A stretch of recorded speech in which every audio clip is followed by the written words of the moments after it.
നമസ്കാരം, ദിയാസ് കിച്ചൻ റൂമിലേക്ക് എല്ലാവർക്കും സ്വാഗതം. ഇന്നത്തെ വീഡിയോ ഒരു സ്പെഷ്യലാണ്. അതായത് നിങ്ങളായിട്ടൊരു സന്തോഷ വാർത്ത ഷെയർ ചെയ്യാനായിട്ടുണ്ട്.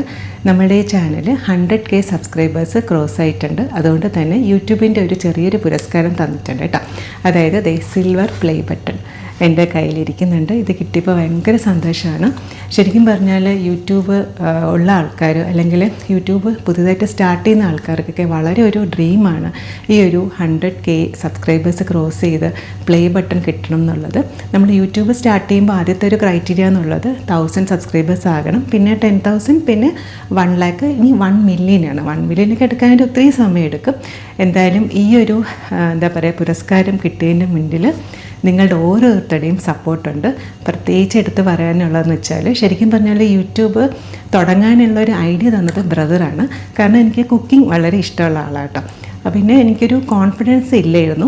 പിന്നെ എൻ്റെ ഒരു ഫ്രണ്ട് രമ പറഞ്ഞിട്ട് ഒരു കുക്കിംഗ് ചാനലിൽ ഞാനൊരു റെസിപ്പി ഇട്ടിട്ടുണ്ടായിരുന്നു, ഒരു കുക്കിംഗ് വ്ളോഗ് ചെയ്തിട്ടുണ്ടായിരുന്നു.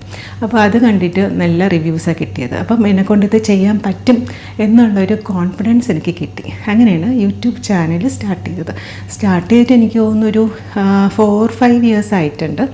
ശരിക്കും പറഞ്ഞാൽ യൂട്യൂബ് സ്റ്റാർട്ട് ചെയ്യണമെന്ന് ആഗ്രഹമുണ്ട്, പക്ഷേ എഡിറ്റിംഗ് കാര്യങ്ങളൊന്നും അറിയില്ലായിരുന്നു. പിന്നെ മോനാണ് എഡിറ്റിംഗ് ഒക്കെ നന്നായിട്ട് പഠിപ്പിച്ചു തന്നതും. പിന്നെ 2-3 വീഡിയോസ് മോനും കൂടെ ഹെൽപ്പ് ചെയ്തു. പിന്നെ ബാക്കിയൊക്കെ ഞാൻ സ്വന്തമായിട്ട് തന്നെ എഡിറ്റിംഗ് കാര്യങ്ങളൊക്കെ ചെയ്തു തുടങ്ങി. പിന്നെ മകള്, അതുപോലെ തന്നെ ഹസ്ബൻഡിൻ്റെയൊക്കെ ഫുൾ സപ്പോർട്ടുണ്ട്. അവരുടെ ഒന്നും സപ്പോർട്ടില്ലെങ്കിൽ ഈ ഒരു സ്റ്റേജ് നമുക്ക് ഒരിക്കലും എത്താൻ പറ്റില്ല. പിന്നെ എൻ്റെ പാരൻസ്, ഇൻലോസ്, ഫ്രണ്ട്സ് എന്ന് പറയുമ്പോൾ കുറച്ച് പേര് എല്ലാവരും എടുത്ത് പറയേണ്ട സമയം കിട്ടില്ല. എടുത്ത് പറയേണ്ടത് സംഗീത, പാർവതി, പിന്നെ മഞ്ജു, നാൻസി, അവരുടെയൊക്കെ നല്ല സപ്പോർട്ട് സ്റ്റാർട്ടിങ്ങിലുണ്ട്, ഇപ്പോഴും ഉണ്ട്. അപ്പോൾ അവരൊക്കെ, പാർവതി എന്നൊക്കെ പറയുന്നത് എല്ലാ വീഡിയോസും കണ്ടിട്ട് എല്ലാം പറഞ്ഞു തരും. ഇപ്പോൾ നെഗറ്റീവ് ആണെങ്കിലൊക്കെ കാണിച്ചു തരും, ഇതിങ്ങനെ ചെയ്യല്ല, അങ്ങനെ ചെയ്യുക. അപ്പോൾ നമുക്ക് കുറച്ചൊരു കുറേ കൂടെ നമുക്ക് ഇമ്പ്രൂവ് ചെയ്യാനായിട്ട് സാധിച്ചിട്ടുണ്ട്.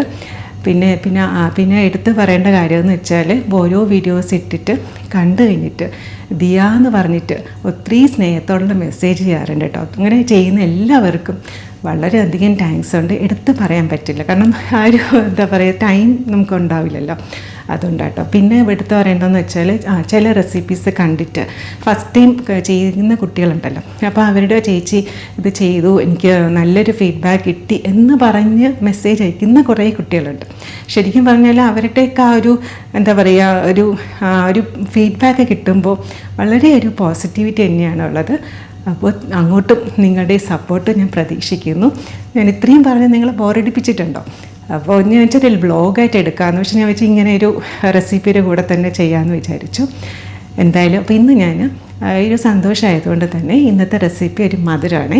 മധുരം എന്ന് വെച്ചാൽ നമ്മുടെ വീട്ടിലുള്ള ചേരുവകൾ വെച്ചിട്ട് വളരെ സിമ്പിളായിട്ട് ഉണ്ടാക്കാൻ പറ്റുന്നൊരു പായസം. ചൗരി വെച്ചിട്ടാണ് ഈ ഒരു പായസം തയ്യാറാക്കുന്നത്. തീർച്ചയായിട്ടും ട്രൈ ചെയ്ത് നോക്കുക.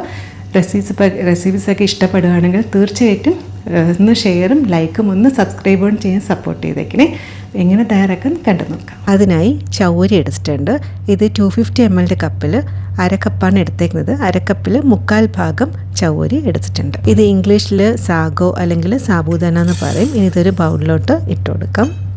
ഇനി ഇത് നന്നായിട്ട് കഴുകിയതിന് ശേഷം മുങ്ങി നിൽക്കുന്ന രീതിയിൽ ഇതുപോലെ വെള്ളം ഒഴിച്ചു കൊടുക്കുക. അതിനുശേഷം കുറഞ്ഞതൊരു 1/2 മുതൽ 1 മണിക്കൂർ നേരം റെസ്റ്റ് ചെയ്യാനായിട്ട് മാറ്റി വയ്ക്കണം. അന്നേരം ഇത് പെട്ടെന്ന് തന്നെ കുക്കായി കിട്ടും. ഇത് റെസ്റ്റ് ചെയ്യുന്ന സമയത്ത് തന്നെ കുറച്ച് കാര്യങ്ങൾ റെഡിയാക്കാനായിട്ടുണ്ട്. ഒരു പകുതി നാളികേരം എടുത്തിട്ടുണ്ട്. ഇതിൻ്റെ 2ാം പാലും 1ാം പാലും എടുക്കണം. അതുപോലെ തന്നെ ശർക്കര പൊടിച്ചതാണ് എടുത്തേക്കുന്നത്. 250 ml കപ്പിൽ 1/4 കപ്പ് ശർക്കര പൊടിച്ചത് എടുത്തിട്ടുണ്ട്. അപ്പം കുറച്ചുകൂടി മധുരം വേണമെന്നുണ്ടെങ്കിൽ 1 കപ്പ് ശർക്കര വരെ എടുക്കാം. അങ്ങനെ നാളികേരത്തിൻ്റെ പാല് റെഡിയാക്കി എടുത്തിട്ടുണ്ട്. 1/2 കപ്പ് കട്ടിപ്പാൽ, 1/2 കപ്പ് 1ാം പാലും 1/2 കപ്പ് 2ാം പാലും എടുത്ത് റെഡിയാക്കി വയ്ക്കുക.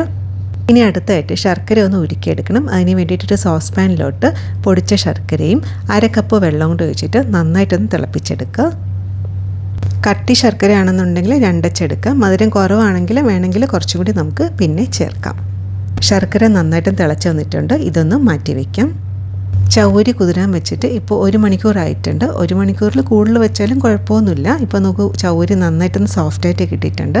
ഇനി നമ്മൾ ചൗരി വേവിച്ചെടുക്കുമ്പോൾ ചൗരി പെട്ടെന്ന് തന്നെ കുക്കായി കിട്ടും. ഇനി അടുത്തായിട്ട് ചൗരി ഒന്ന് വേവിച്ചെടുക്കണം. അതിന് വേണ്ടിയിട്ട് ചൂട് കെട്ടുള്ള ഒരു പാത്രത്തിലോട്ട് 2 കപ്പ് വെള്ളം ഒഴിച്ചു കൊടുക്കുക. വെള്ളം നന്നായിട്ടൊന്ന് തിളച്ച് വരണം. ഇതുപോലെ നന്നായിട്ട് തിളച്ച് വന്നു കഴിഞ്ഞാൽ നമ്മൾ നേരത്തെ കുതിർത്ത് വെച്ചേക്കുന്ന ചൗരി ചേർത്ത് കൊടുക്കുക. ഇനി ചൗരി കഴുകേണ്ട ആവശ്യമില്ല. നമ്മൾ നേരത്തെ കഴുകിയതിന് ശേഷമാണ് കുതിരാനായിട്ട് വെച്ചത്.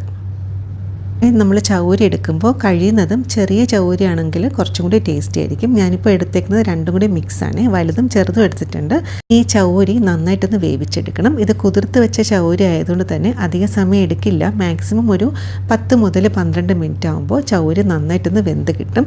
ഈ ചൗരി കുതിരാൻ വയ്ക്കാതെ ഡയറക്റ്റായിട്ട് വേവിച്ചെടുക്കുകയാണെങ്കിൽ കുറച്ചും കൂടി അധിക സമയം എടുക്കും കേട്ടോ. അപ്പോൾ അതനുസരിച്ച് വേണം ചൗരി ഒന്ന് വേവിച്ചെടുക്കാനായിട്ടുള്ളത്. കൈയെടുക്കാതെ ഇളക്കേണ്ട ആവശ്യമൊന്നുമില്ല. ഇടയ്ക്കിടയ്ക്ക് ഇളക്കി കൊടുക്കുക. അതുപോലെ തന്നെ ഇത് കുറച്ച് ഹെൽത്തി ആയിട്ടുള്ളൊരു പായസമാണ്. കാരണം മറ്റുള്ള പായസം തയ്യാറാക്കുന്ന കണക്ക് ഇതിലധികം നെയ്യൊന്നും ചേർക്കില്ല. ചൗരി കഴിക്കുന്നതുകൊണ്ട് തന്നെ ദഹന പ്രക്രിയ മെച്ചപ്പെടുത്തുകയും ചെയ്യും. ചൂട് സമയത്ത് ഇത് കഴിക്കുന്നതുകൊണ്ട് ശരീരത്തിലെ ചൂട് കുറയ്ക്കാനും സഹായിക്കും.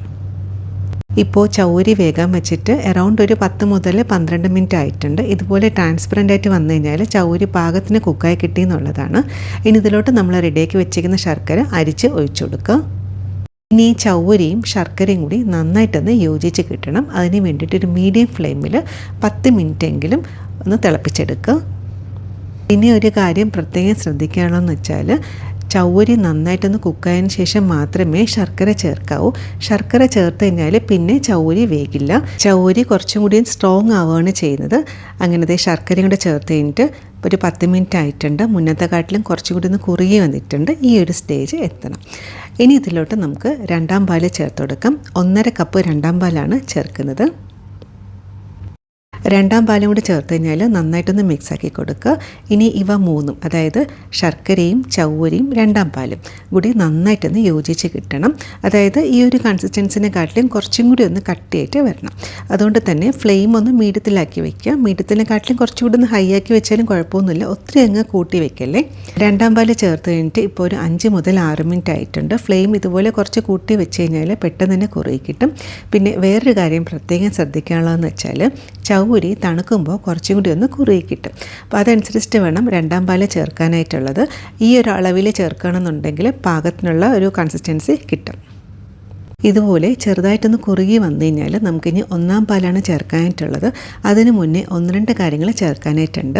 ശർക്കര ചേർക്കുമ്പോൾ ശർക്കരയുടെ ഒരു ചെറിയൊരു കുത്തലുണ്ടാവും. അതുകൊണ്ട് തന്നെ കുറച്ച് പഞ്ചസാരയുടെ ചേർത്ത് കൊടുക്കുക. ഈ സമയം മധുരം നോക്കുക. മധുരം കുറച്ച് കുറവാണെന്ന് തോന്നുകയാണെങ്കിൽ അതനുസരിച്ച് പഞ്ചസാര ചേർക്കുക. ഇപ്പോൾ മധുരം പാകത്തിനാണെന്നെങ്കിൽ ഒരു 2 ചെറിയ സ്പൂണ് പഞ്ചസാരയും കൂടെ ചേർത്ത് കൊടുക്കുക. ഞാനിപ്പോൾ 1 ടേബിൾ സ്പൂൺ, അതായത് 2 ചെറിയ സ്പൂണ് പഞ്ചസാര ചേർക്കുന്നുണ്ട്. കൂടെ തന്നെ ഒരു നുള്ളു ഉപ്പ് ചേർക്കുന്നത് എന്തിനാണെന്ന് വെച്ചാൽ ഇതിലുള്ള മധുരമൊക്കെ ഒന്ന് ബാലൻസ് ചെയ്യാൻ വേണ്ടിയിട്ടാണ് നമ്മൾ ഉപ്പ് ചേർക്കുന്നത്. ചില ശർക്കരയിൽ കുറച്ച് ഉപ്പിൻ്റെ അംശം ഉണ്ടാവും. അങ്ങനെയാണെന്നുണ്ടെങ്കിൽ ഉപ്പ് ചേർക്കേണ്ട ആവശ്യമില്ല. അപ്പോൾ അതനുസരിച്ച് വേണമെന്നുണ്ടെങ്കിൽ മാത്രം ഉപ്പ് ചേർത്താൽ മതിയാകും. ഇനി ഇതിലോട്ട് 1/2 ടീസ്പൂൺ ഏലക്ക പൊടിച്ചതും കൂടി ചേർത്ത് കൊടുക്കുക. ഫ്ലെയിം ഒന്ന് സിമ്മിലാക്കിയതിന് ശേഷം നന്നായിട്ടൊന്ന് മിക്സാക്കി കൊടുക്കുക. ഇപ്പോഴാണ് ശരിക്കും ആ ഒരു പായസത്തിൻ്റെ നല്ലൊരു മണം വരുന്നത്. പിന്നെ വേണമെന്നുണ്ടെങ്കിൽ ഇതിൽ ചുക്കുപൊടിയാണെങ്കിലും ചേർക്കാം. അതൊക്കെ നമ്മുടെ ഇഷ്ടത്തിനനുസരിച്ച് മാറ്റങ്ങളൊക്കെ വരുത്താം. ഒന്ന് സിമ്മിലാക്കിയതിന് ശേഷം ഒരു 5 മിനിറ്റ് വെയിറ്റ് ചെയ്യുക. അതിനുശേഷം മാത്രമേ 1ാം പാല് ചേർക്കാവൂ. 1ാം പാല് 1/2 കപ്പ് നല്ല കട്ടി നാളികേരത്തിൻ്റെ പാലാണ്. 1ാം പാല് ചേർത്ത് കഴിഞ്ഞാൽ തിളയ്ക്കാൻ പാടില്ല. അതുകൊണ്ടാണ് ഫ്ലെയിം തീരെ സിമ്മിലാക്കി വെക്കാനായിട്ട് പറഞ്ഞത്. കൈയെടുക്കാതെ 1-2 മിനിറ്റ് നന്നായിട്ട് ഇളക്കി കൊടുക്കുക. അതായത് 1ാം പാലും എല്ലാ കാര്യങ്ങളും കൂടി നന്നായിട്ടൊന്ന് യോജിച്ച് കിട്ടും. തിളച്ചു പോകാതെ പ്രത്യേകം ശ്രദ്ധിക്കണേ. ചെറുതായിട്ടൊന്ന് ചൂടാകാനേ പാടുള്ളൂ. അതുപോലെ തന്നെ ഇത് തണുക്കുമ്പോൾ ഈ ഒരു കൺസിസ്റ്റൻസിയിൽ നിന്ന് മാറി കുറച്ചും കൂടി ഒന്ന് കട്ടിയായി കിട്ടും. 1ാം പാലും കൂടി ചേർത്ത് കഴിഞ്ഞിട്ട് ഇപ്പോൾ ഒരു 1-2 മിനിറ്റ് ആയിട്ടുണ്ട്. ഇനി ഫ്ലെയിം ഓഫാക്കിയതിന് ശേഷം ഇതൊന്ന് മാറ്റി വയ്ക്കാം. സോസ് പാനിലോട്ട് കുറച്ച് നെയ്യ് ഒഴിച്ചതിന് ശേഷം അണ്ടിപ്പരിപ്പ് ഒന്ന് വറുത്തെടുക്കുക. വേണമെന്നുണ്ടെങ്കിൽ കുറച്ച് കിസ്മിസും ചേർക്കാം. ഇവിടെ കിസ്മിസ് ചേർത്താൽ ആരും കഴിക്കില്ല. അതുകൊണ്ട് ഞാൻ കാഷ്യൂനട്ട് മാത്രമേ ചേർക്കുന്നുള്ളൂ. ഇതുപോലെ നന്നായിട്ടൊന്ന് മൂത്ത് വന്നു കഴിഞ്ഞാൽ നമ്മൾ റെഡിയാക്കി വെച്ചേക്കുന്ന പായസത്തിലോട്ട് ഒഴിച്ചു കൊടുക്കുക. അങ്ങനെ സ്വാദേറിയ പായസം റെഡി ആയിട്ടുണ്ട്. പായസം ചെറുതായിട്ട് തണുത്തിട്ടുണ്ട്. ഒരു ബൗളിലോട്ട് സെർവ് ചെയ്യാം. ഇത് ചൂടോടെയും കഴിക്കാം, ചെറുതായിട്ട് തണുപ്പിച്ചിട്ട് വേണമെങ്കിൽ കഴിക്കാം. ട്രൈ ചെയ്ത് നോക്കുക. വളരെ സിമ്പിളായിട്ടുള്ളൊരു പായസമാണ്. ഇന്നത്തെ റെസിപ്പി എല്ലാവർക്കും ഇഷ്ടപ്പെട്ടാണെന്ന് വിചാരിക്കുന്നു. ഒരിക്കൽ കൂടി സപ്പോർട്ട് ചെയ്ത എല്ലാവർക്കും വളരെയധികം നന്ദിയുണ്ട്. പറ്റുന്ന പോലെ സന്തോഷിച്ചിരിക്കുക. ഇതുപോലെ വേറെ റെസിപ്പി ആയിട്ട് കാണാം. Thank you.